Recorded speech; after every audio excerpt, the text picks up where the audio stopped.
This garden tells the story of reading. I'm Helen Smith, Head of Supporter Experience at RNIB, and I'm here today at the glorious RHS show in Sandringham. And we're here with our wonderful garden, celebrating 90 years of talking books. We've won a gold medal, we've won Best Construction Award, and we've also won Best Show Garden.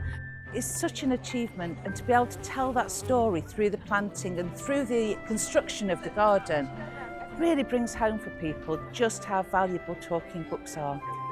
I'm Paul Hervey-Brookes. I've designed the RNIB's Talking Book Garden here at RHS Sandringham.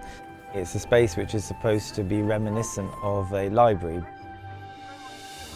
And the garden's dissected by these kind of curving shingle walls which look a little bit to me like a book, but they also have ladders attached to them which are reminiscent of the kind of 19th century enormous public libraries. Within the garden we've used heavily grasses because they can be pulped down to make paper. When it's quiet, when there's nobody here, there's a chance you can hear the rustling of the grasses, which is a bit like the pages turning of books that people are looking at in libraries.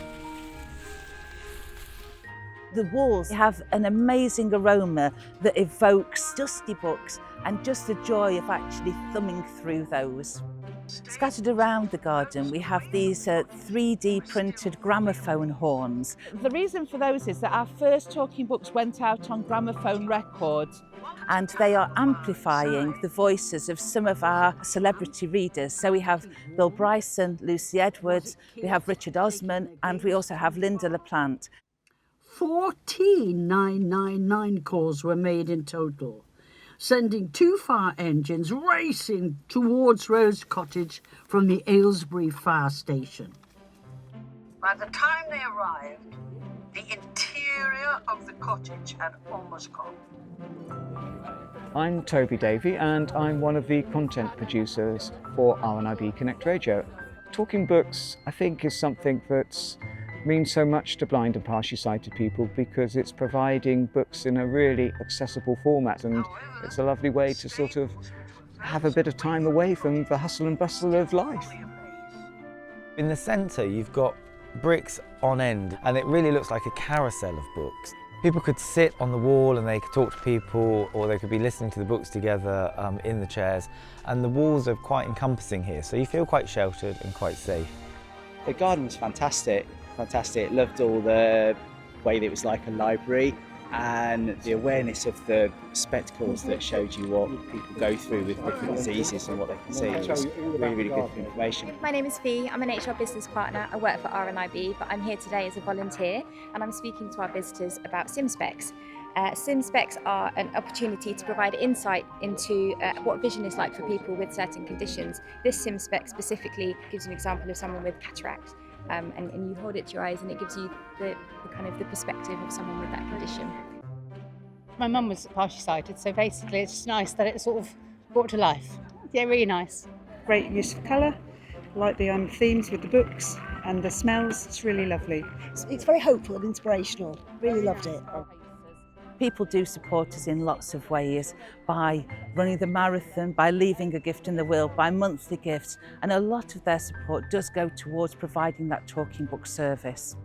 We wouldn't be here without the Postcode Lottery. They're sponsors of the garden this year, and we're so grateful to the players of the Postcode Lottery.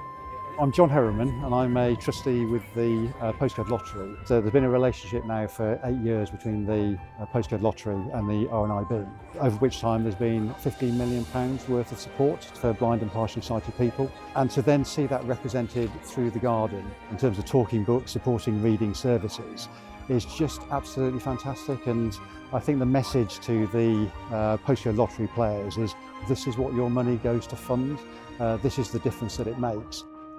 If you'd like to support a talking book, you can actually sponsor one. You can contact our team or go online to RNIB and find out more about how you can keep this service going and continue to bring joy to more and more people in the future. By supporting Talking Books, you'll help more blind and partially sighted people access the books, authors and stories they love. Visit rnib.org.uk/donate, email fundraising@rnib.org.uk or call us on 0330 002 0051.